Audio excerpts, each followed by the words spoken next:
اوس د خدمت او د یووالي وخت دی. د ریاست الوزرا اقتصادي معاونیت د روان مالیز کال د سرطان له لومړۍ بیا د حسد میاشتې تر 31 نیټې پورې د ترسره شوو فعالیتونو په اړه د اقتصادي معاونیت فعالیتونو او د هیوادوالو نظرونه تر سرلیک لاندې څېړنیز راپور چمتو او خپور کړ. د دې راپور موخه د خلکو نظرونو روښانتیا او هغو ته پاملرنه ده. ترکیې ته د ریاست الوزرا اقتصادي مرستیال سفر د سالنګونو کابل کندهار لویو لارو د بیا رغېدو چارو پیل په کابل ښار کې د 5 لویو پروژو پرانیسته د شهرینو پارک د بیا رغونې چارو پیلېدل د ملي تدارکاتو کمیسیون له لوري د لسګونو بېلابېلو پروژو منظوري د هرات خوریانو د اوسپنې او د غور تلک سرپو کانونو ګټونکو شرکتونو اعلانېدل د افغانستان ملي اقتصادي مشورتي بورډ د جوړېدو طرحې تایید د نوي کابل د لومړي فاز د دوهمې برخې چارو پیلېدل د کونړ د مناکي برېښنا بند پاتې چارو بشپړېدل د امام ابو حنیفه د دوهم ملي او نړیوال نندارتون پرانیسته او د کورنیو بهرنیو تولیداتو نندارې ته وړاندې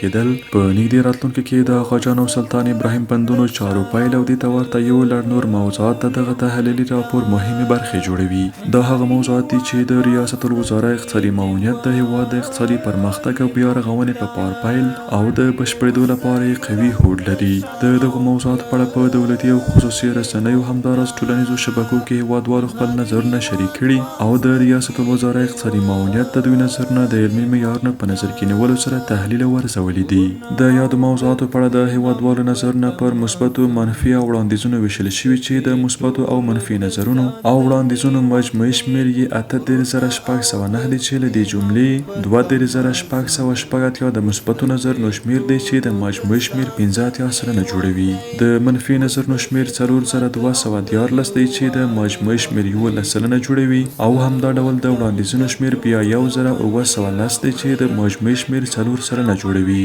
د هیوادوالو د نظرونو د تحلیل او ارزونې پایلې دا په ډاګه کوي چې هیوادوال د افغانستان اسلامي امارت له لوري په اقتصادي برخه کې د ترسره شوو کارونو څخه خوښ او په راتلونکي کې د دې ډول پلانونو د تطبیق غوښتنه کوي. دلته یې د بېلګې په ډول ځینې نظرونو ته اشاره کوو.